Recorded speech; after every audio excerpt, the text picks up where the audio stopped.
Cruise ships have a reputation for being a party destination, and the high-spirited atmosphere of a cruise ship often leads to passengers getting into trouble or taking risks they wouldn't take otherwise. With almost 100 cruise ships in service today, it's hard to know how many accidents happen on a given year. But one thing is for sure, people go missing on cruises every year. Here are two cases that are very similar but happened on different ships. Was it foul play or an accident? Have a watch, leave a comment on what you think happened, and wait till the end to hear my thoughts on the two missing persons. Amylynn Bradley left her household stateroom aboard the Caribbean cruise headed for Martinique in the early morning of March 24, 1998. Somehow, during a mere 30 minutes and with no method of escape, Bradley left the ship. In spite of the crew members' and passengers' searches for Bradley, she disappeared completely without a trace. Since Bradley's disappearance, there have been multiple reports of sightings around the island, though her whereabouts are still unknown. Born in Petersburg, Virginia, Amylynn Bradley was only 23 when she set off with her family on the Rhapsody of the Seas, a Royal Caribbean cruise liner bound for Curaçao, on March 21, 1998. Her brother, Brad, told authorities that he and Amy were dancing in the club on the ship until around 1 a.m. One of the musicians said that Bradley was last seen in the early hours of the morning. Bradley was asleep between 1 o'clock and 5 a.m. At the time, her father saw her on the balcony of their room. Bradley then left the cabin, and when she came back 30 to 45 minutes later, she was gone. Her shoes were left behind, but her lighter and cigarettes went missing as well.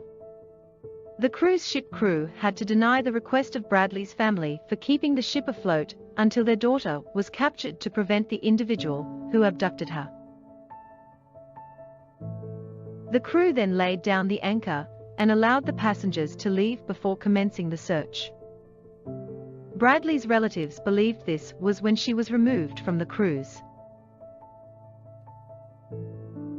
Royal Caribbean staff and the Coast Guard from the Dutch Antilles spent 5 days searching for a trace of Bradley, but they only generated more queries. There was no sign that she was involved in any sort of criminal activity, or that she had gone overboard. On March 29, the search for Bradley came to a conclusion, and the inquiry came to a halt. Although Bradley's body has never been found, numerous eyewitnesses have claimed to have seen her in the area where she is most likely to have disappeared. Within 24 hours of her disappearance, a taxi driver reported that a frantic female matching Bradley's description approached his taxi and inquired about the location of a payphone before fleeing. Canadian tourists reported having seen a girl with tattoos corresponding to Bradley's on Curaçao's beach in 1998. The sightings continued unabated. A year following her disappearance, a sailor with the U.S. Navy claimed that he was confronted by a girl at a local lounge. She told him she was Amy Bradley and was being held back against her will. Rather than reporting the event, he buried the information because he was afraid of facing disciplinary action for going to the lounge. In 2005, a witness claimed she saw Bradley in a department store restroom. The shopper reported that the woman was followed into the bathroom by 3 men, who threatened her before leaving her in the bathroom by herself. Moments later, she informed the woman that her name was Amy and that she was from Virginia. But before she could provide more information, the men returned, dragging her out of the bathroom. Bradley's family believes that members of the cruise ship crew intentionally targeted her for human trafficking, claiming that they took photos of her and showered her with attention. There is some evidence to support this idea, according to her family. The FBI continues to provide a $25,000 award for information that might help in trying to find Amylynn Bradley. Enormous speculation continues to surround the incident. However, it is likely that we will never completely understand what happened to her. On March 21, 2011, cruise ship employee Rebecca Korine sent her parents a text message telling them that she would call them the next day. Korine failed to report for work the following morning, and her friends and co-workers had not seen her since the previous evening.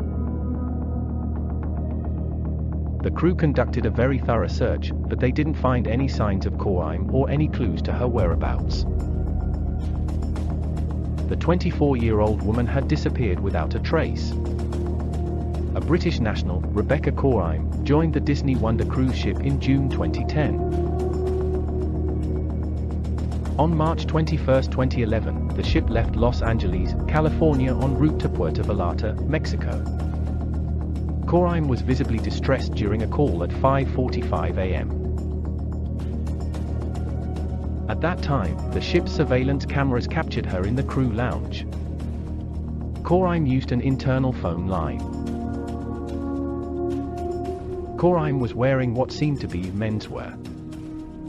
The last security scan footage showed her alive.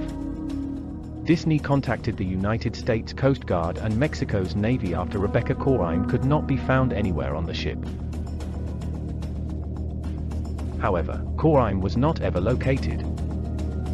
The only proof that Rebecca Korine was on floor 5 was one of her sandals, which was purportedly discovered on the floor. Although Walt Disney believes its theory, Korine was killed by a rogue wave.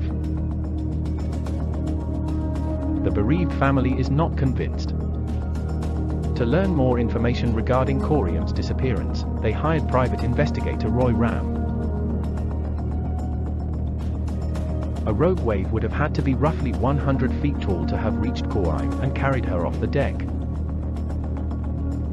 Ram kept in mind that the deck was sheltered by 6-foot-tall side walls. In addition, there were no storms or high tides on the evening Korine disappeared. Ram also discovered the footage of Korine on the phone had failed to record the timestamp and location. Even though Disney claimed the video footage was taken near Deck 5, she was actually on Deck 1.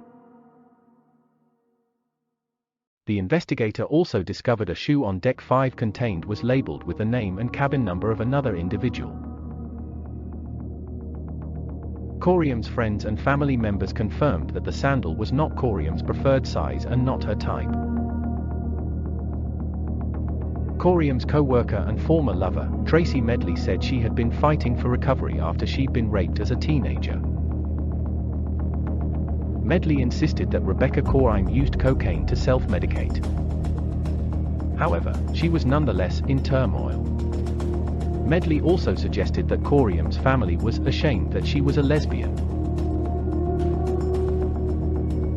The night before Korine's disappearance, she was reportedly drinking heavily and had a psychological breakdown, according to Medley. Medley said that Korine and 3 others were trying to direct her to her room. Rebecca began screaming, crying, punching herself in the face, and banging her head against the wall of the ship that same night. Korine reportedly said something along the lines of feeling like a failure because she wasn't brave enough to jump off the ship. After hanging out with Tracy Medley on the night of March 21, 2011, Rebecca went upstairs while Medley was with her boyfriend. The next morning, Medley never saw Rebecca again.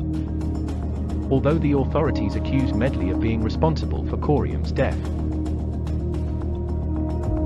she asserted that she never did anything to physically harm her friend. She believes Korine jumped because she'd made previous suicide attempts. All Rebecca Korine's close friends and family in England firmly disagree that that she was capable of taking her own life. They believe that she was murdered. Very interesting cases, both different. The first of Amylynn Bradley is very strange. Why was she wandering the ship so late? Was she sober? Maybe she accidentally fell overboard. Human trafficking is another possibility, and sightings after she disappeared are many. I do not believe this theory, and somehow I think she fell overboard. The case of Rebecca Korine is suspicious. I do believe the people she was with know a lot more. She was distressed, and I think she jumped overboard. Something happened with her friend, and friend's boyfriend triggered off this desperate act.